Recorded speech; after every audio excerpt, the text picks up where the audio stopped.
on these few principles, the frequentist statistics has been based. In fact, you would at some point need to make these hypotheses in your research. You would need to make these hypotheses where you're going to say, well, there is an association or there is no association. The most prudent way of carrying out research is starting with the null hypothesis. Then I'll tell you, the alternative hypothesis sounds better. It sounds nicer. Okay? There is an association between having diabetes and having cardiovascular disease. Sounds more interesting. Okay, go and research. But somebody will say there is no association. So basically, in your research, you come with the null hypothesis and you will discover that most of the statistical tests that you're going to be doing are going to be testing the null hypothesis. It is this hypothesis they will be testing because it's a testable hypothesis. Let me give you an example. So somehow, people, in whatever they are doing, they are seemingly making hypotheses without really realizing it. There are people that you may know that for a very long time have been using eucalyptus leaves and where you use eucalyptus leaves and then when you have things like malaria, right? Then you get yourself into a blanket, put eucalyptus leaves in hot water, stay there, and then they argue that it's actually able to treat malaria. Ever heard of this?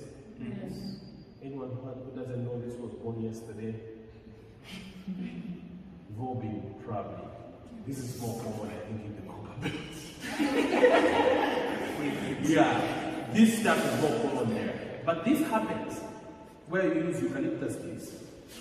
You put them in a pot, heat the water, and then cover yourself, and it seemingly has been considered to be treatment for malaria. By doing that, they are actually hypothesizing. What is the hypothesis? Their hypothesis is that, one, eucalyptus leaves can treat malaria. The other hypothesis is that the treatment they're using is just as good enough as the treatment they will get when they go to the hospital. Therefore, they are better off not even going to the hospital. Do you get the sense? Others use different plants to treat diarrhea, for example. You have heard of the many plants. Which one? Guava leaves, yes. Some of them that have been used. There is what is called sokan soka. You've heard of those stuff, guys. You know this stuff. These things are being used in the community for treating diarrhea. When they do that, they are making a hypothesis that this thing treats diarrhea. They could have probably seen their forefathers using these things, and it worked. They lied in the basis of their hypothesis. And I would be pleased to tell you that actually some of these things work. Some of these things work. So that's the basis of hypothesis. It's done almost every day. But in science nowadays, you will be doing studies where you need to make a hypothesis. And probably think about something like the same thing we have been giving as an example. You're arguing that, well, by the community not going to the hospital and using guava leaves, really, guava leaves should treat diarrhea, right?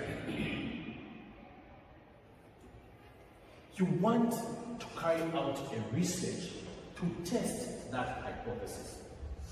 How would you do it? You would test that hypothesis by using the null hypothesis. All right? Okay.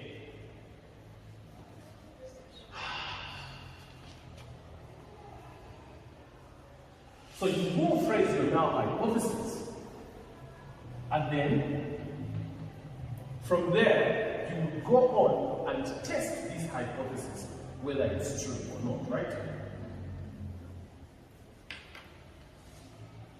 So you've seen people using guava leaves. What's the null hypothesis that you test?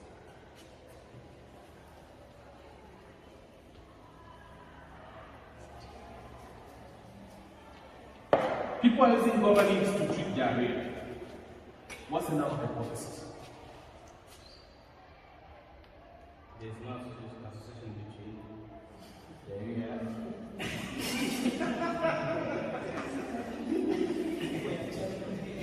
There's no association between diarrhea and guava leaves. There's no association between diarrhea and guava leaves. Okay? Florence, what do you think? Null hypothesis. Okay, while it's loading, what do you think? The use of guava leaves does not cure diarrhea. Correct. Correct. So the null hypothesis is that guava leaves do not treat, or maybe they say not treat. Let's use the word cure diarrhea. That's the null hypothesis. What's the alternative hypothesis? Florence. This is the null. What's the alternative? Yeah. Thank you, Florence. Thank you. This question is for Florence. Florence, what's the alternative hypothesis? Yeah, guava leaves cure. Correct. So guys, the null and alternative hypothesis will sound opposite to each other. So the alternative is that guava leaves can cure diarrhea. The interesting thing is this: if you test the null hypothesis and are able to demonstrate with probability that indeed this statement that guava leaves do not cure diarrhea, okay? The null hypothesis is guava leaves do not cure diarrhea. You need to carry out a research with this statement, only the null hypothesis stated, and demonstrate that guava leaves does not cure diarrhea. If the evidence you are finding is telling you that actually guava leaves are curing diarrhea, then you will have derived enough evidence to reject this hypothesis. If you find that guava leaves cure diarrhea, you can reject the null hypothesis.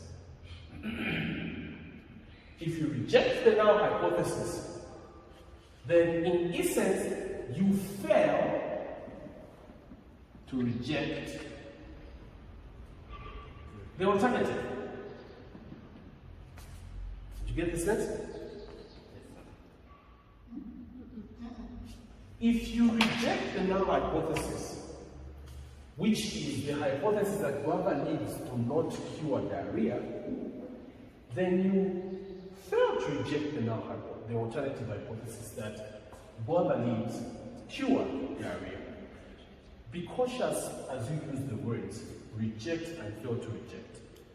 We don't really use words like reject and then accept. You don't say accept the alternative hypothesis. Because your research was based on the null hypothesis. And you have evidence to say, definitely the evidence I have is enough for me to say that indeed guava leaves is enough for me to reject the statement that guava leaves do not cure diarrhea. It's enough. Since I've seen some level of curing.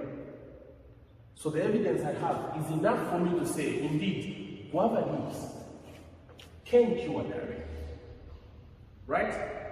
Therefore, the statement that guava leaves do not cure diarrhea should be rejected. Do you get the sense? Is that okay? Have I explained this well enough for people to follow? I'll build on this. You see, for you to demonstrate or determine whether guava leaves do not cure diarrhea, what you have to do maybe should be something like you carry out a research where you find patients with diarrhea, right? There is one group here, group A, with diarrhea, which is caused by a certain organism that you know, right? So group A will have patients with diarrhea, and group B should have also patients with diarrhea. Basically, you want this group B to be exposed to something else that we know may not cure diarrhea. Then group A be exposed to what you are testing, the guava leaves. Then ultimately, you would check whether there is a reduction in the cases of diarrhea in group A compared to group B. Remember, that thing you're giving to group B, which does not contain the active ingredient, is what we call the what?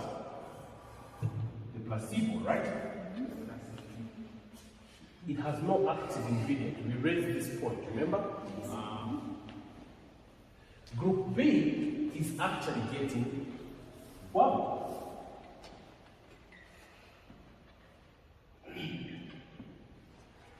This group becomes your intervention group. This group becomes what we call the control group. Is that okay? So, ultimately, the reason why you're having a control group is for you to be able to see what would have happened to the patients that are in this group if they were not given the guava leaves. Do you get the sense? The control group becomes a very good comparison group, which you would use to actually see what has changed following the introduction of guava leaves. This idea of a control group giving you the outcome that the cases we are going to have if they were not treated is referred to as counterfactual.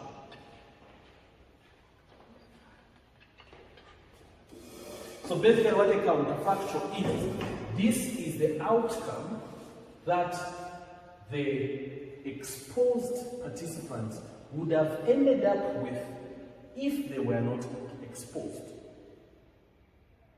That's the counterfactual.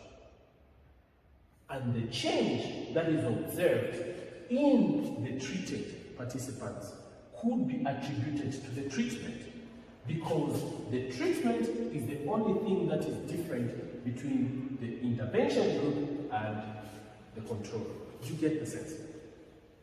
In research, we will emphasize the presence of a control group, so that your arguments, when you bring out an argument to say, well, this thing that I've introduced, this drug that I've discovered works, you should be able to say, well, see, I exposed this number of participants to my drug, while these other participants were exposed to a placebo. And ultimately, the difference we have seen in the people that were exposed to my drug and the people that were exposed to nothing is this. Therefore, my drug is working. Well, if after this treatment, there is no difference between the group where you have given your drug, guava leaves,